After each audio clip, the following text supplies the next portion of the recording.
新しいカメラを買いました。なんかね、なかなかカメラにしては特殊な形してるんですよ。まずね、これ、画面がめちゃくちゃでかい。もう普通のカメラと比べてもやっぱ圧倒的に2倍ぐらいあるんじゃないですか、面積。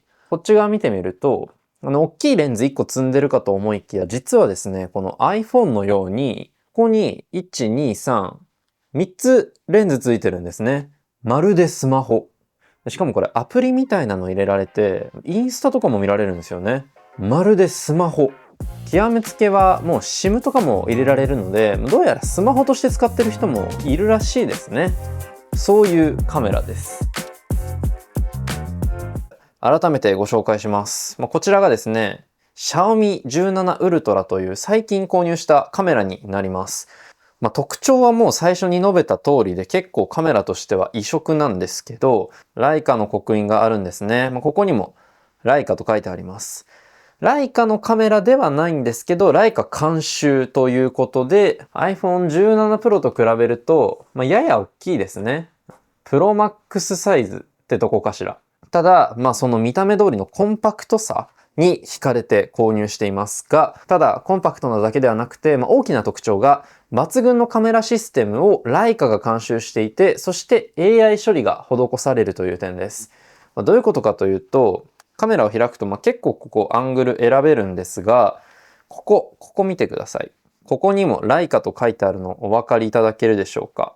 ライカの色味を再現した様々なフィルターのようなものを使うことができるんですね。ちょっとね、もう空気感が異質なんですよ。うん。すごいよく撮れる。いや、いいですね。いいですね。すごくないですか、これ。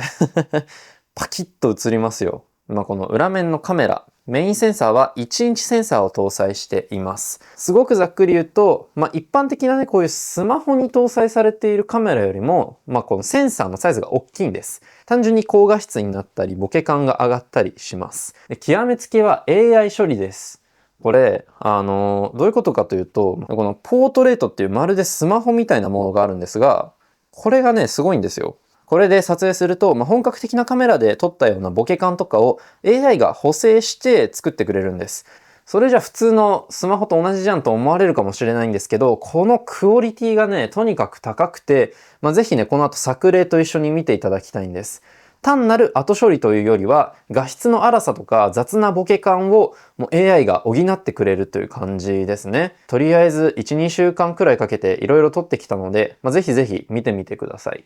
そんな Xiaomi 17 Ultra で実際に撮った写真を見ながら、このカメラがですね、得意なシーン、不得意なシーンっていうのをちょっと見ていただきたいと思います。全体的に好きなんですけどね、僕は。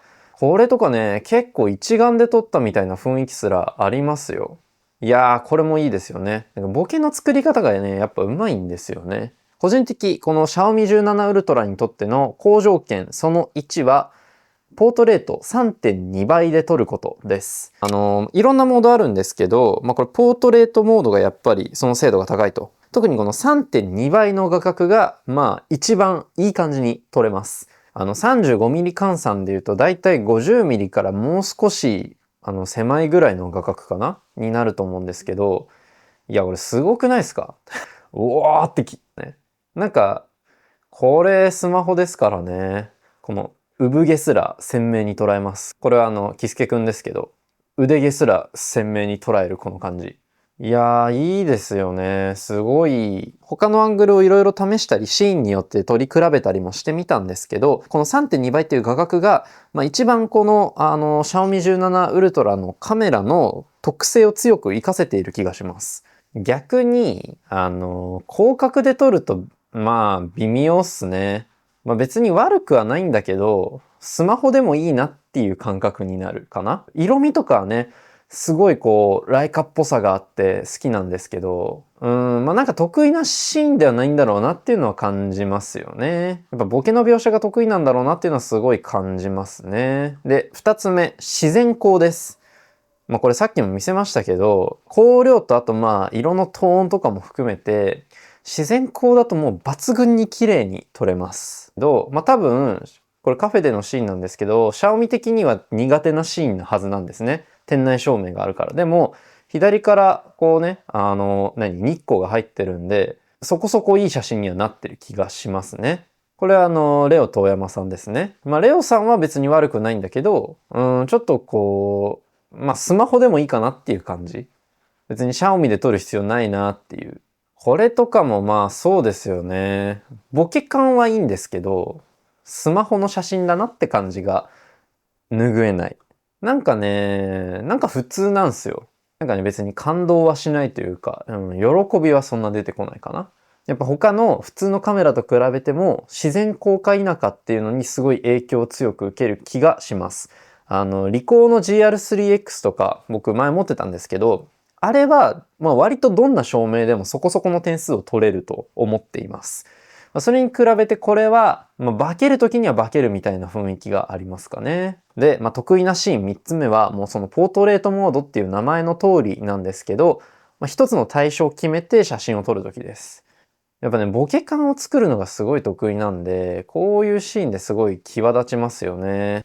いい意味でも悪い意味でも、こう前にパーンと浮き立たせてくる感じ。これとかはね、僕は少し不自然なくらいに浮いてきてるなっていう感じがあります。ただシーン次第っていうのはあるかな。これもいいんだけどね。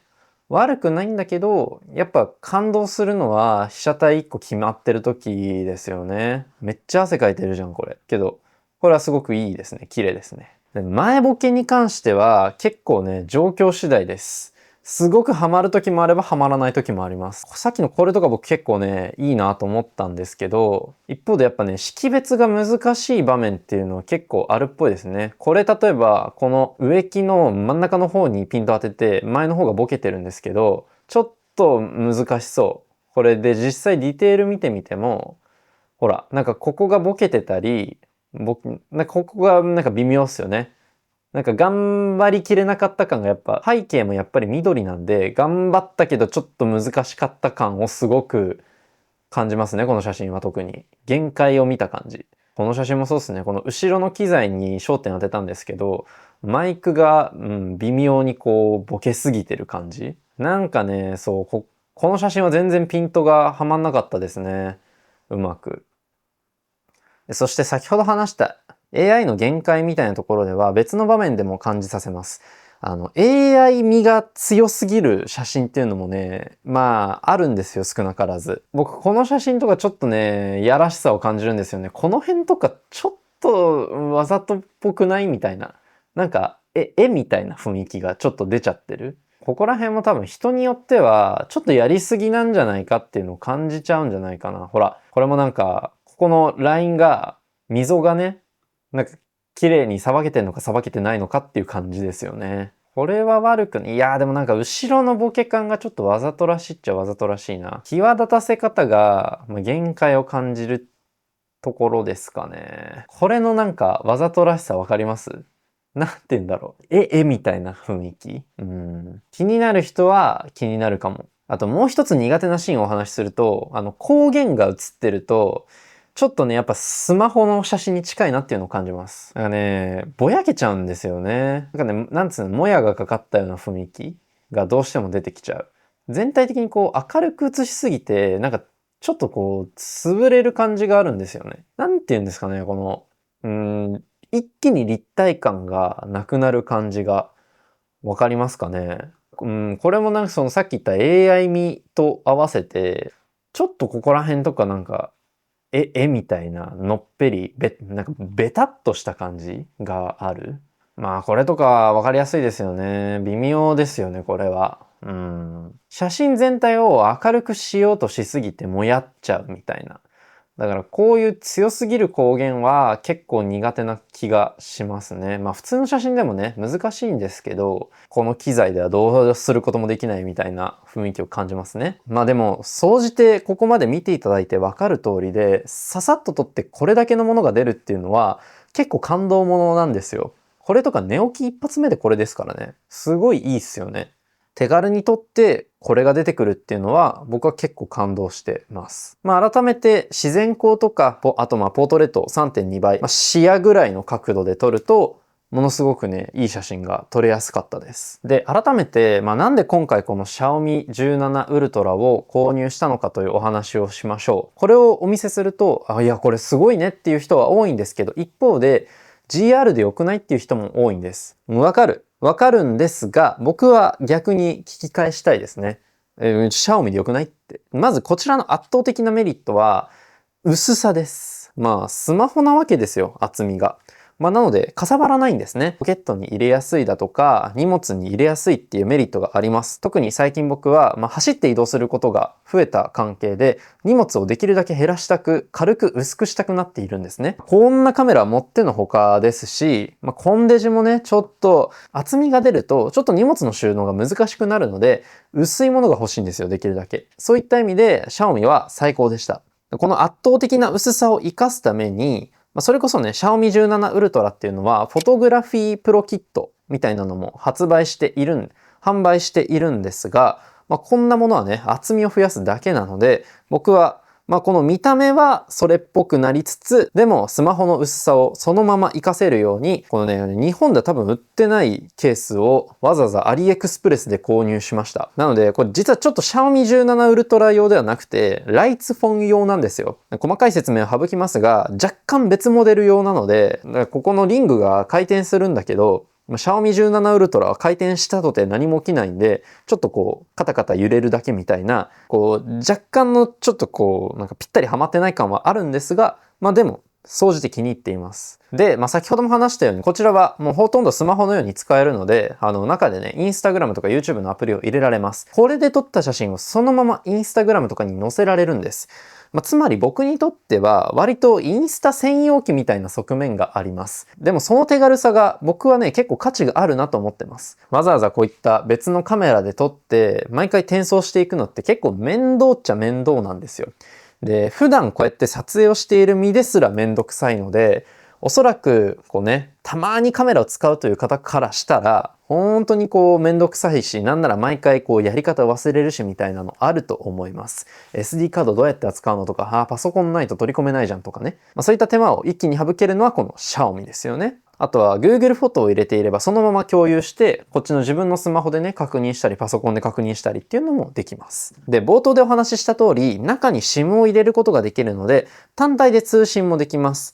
が、結局僕はいらないなと思いました。というのも、別にこれ Wi-Fi にはつながるので、家に帰った時とか、よく行くカフェに行った時、職場に行った時に Wi-Fi につながって、で、そのタイミングで勝手に同期してくれたりすればいいし、Wi-Fi 環境がないタイミングでどうしても、例えば Google フォトにアップしたい、Instagram にアップしたいっていう時には、別にスマホからテザリングすればいいので、わざわざ SIM を2つ管理する必要はないかなと僕は感じました。そんなにね、メリットは多くないかなと。そんなわけで、ある種サブスマホとして使うことができるんですね。僕はですね、例えば、主に LINE ですね、は入れておいています。さっき言ったように、パッと撮った写真をパッとそのまま送ることができるっていうメリットをそのまま活かせるんですよね。で、LINE って実は、今、スマホ2台まで登録できるんです。正確に言うと、Android のスマホなら、サブ端末として登録ができるという感じですね。iPhone メイン、Android サブ、もしくは Android メイン、Android サブだと、LINE でサブ端末として登録して、2つのスマホで同時に LINE をすることができます。iPhone だとできないんですけどね。なので、その機能を活かして僕はこっちの Xiaomi にも LINE を入れて、もう好きなタイミングで写真を送れるようにしているんですね。無理やりこの iPhone とコンデジと Xiaomi を100点満点で撮れる写真を採点すると iPhone は個人的には40点から70点の振れ幅だと思ってます。でコンデジは70点から90点みたいなイメージ。で Xiaomi は僕は60点から100点の間だと思ってます。たまによくある iPhone とかスマホの写真みたいにはなるんだけど、でも化けた時にコンデジを超えるほどの写真が撮れることもある。そんなイメージです。だからね、僕にとってはこれはね、スマホではないんですね。コンデジなんですよ。さっきからお話ししている通り。これはもう扱いが完全にコンデジで、例えば動画は全然苦手です。なので、1台選べと言われたら iPhone の方がいいかもしれない。あくまで僕が感動したのは、ライカのこのポートフォリオモードですね。で特に 3.2 倍。万能かと言われると、ちょっとまた別の話ですね。だし、あと、撮影体験が完全にコンデジなんですよ。なんかiPhone ってもうささっとカメラアプリ開いてカシャって撮って、なんか撮れてるぐらいの感じじゃないですか。そうじゃなくて、もうアングルを決めて、構図を決めていい写真を作りに行くっていうこの撮影体験、プロセスそのものはもうまさにコンデジだなというふうに思いました。なので僕はこれをコンデジの一種だと思っています。